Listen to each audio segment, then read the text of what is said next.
Well, hi everyone, and welcome to another market review. Looking forward to reporting to you on what we're seeing in the property market. Well, certainly has been a very interesting time in the sales market. We've had what I would consider to be a very buoyant marketplace throughout all of the COVID stage restrictions, but we continue to see very strong interest from buyers and strong demand for inner city property. Some of the most recent success stories for some of our online auctions: we saw a penthouse apartment in Cutter Street in Richmond sell near on $2.5 million. A property in Park Avenue sell just under $1.7 million with 3 bidders. We had a terrific auction sale in Sorrett Avenue in Malvern, just under $4 million against a $3.5 million reserve for a mid-century home with 5 bidders contesting and 10 registering.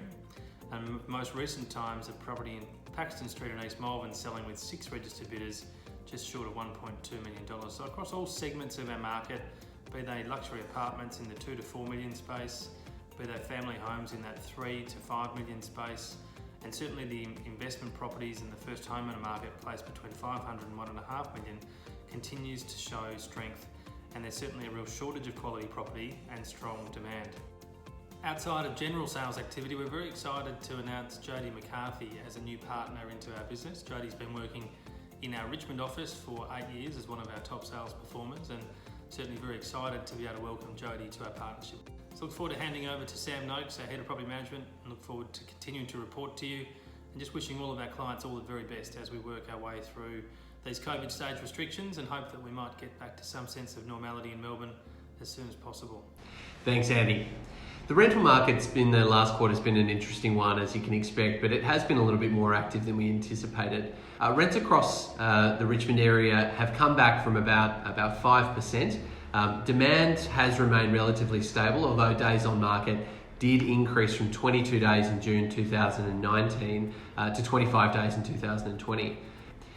In Stonnington, a little bit of a different story. House rents remained relatively stable, although demand reduced by 10% and average days on market increased from 29 in June last year to 35 in June this year. These numbers are a significant improvement from the 20 to 25% reduction that we saw in rents across the board through April and May. So it is good to see that some of that market is returning. We are expecting to see expats and interstate movers come back later in the year. In speaking with our executive relocation clients that we deal with on a regular basis, they do still have clients that need to move, but they simply just aren't able to move at the moment. So we do expect that to pick up towards Christmas. The next quarter is going to be an interesting one. It really will depend on how the economy recovers and what happens with the selling market. It'll certainly be something we're going to be watching closely. I think from a rental perspective as well, it's important to note that the changes to the Residential Tenancies Act that were planned for the 1st of July have been moved back to the 1st of January. We're in the process of planning for those and ensuring that you as our clients have got excellent education as to what your new rights and responsibilities are of both you and your tenants. And we'll be passing on as much information as we can as we start to get closer towards Christmas. Thank you very much for joining us for this market update. We hope that it's been valuable and speaking with Andy and I again, and we look forward to seeing you again shortly.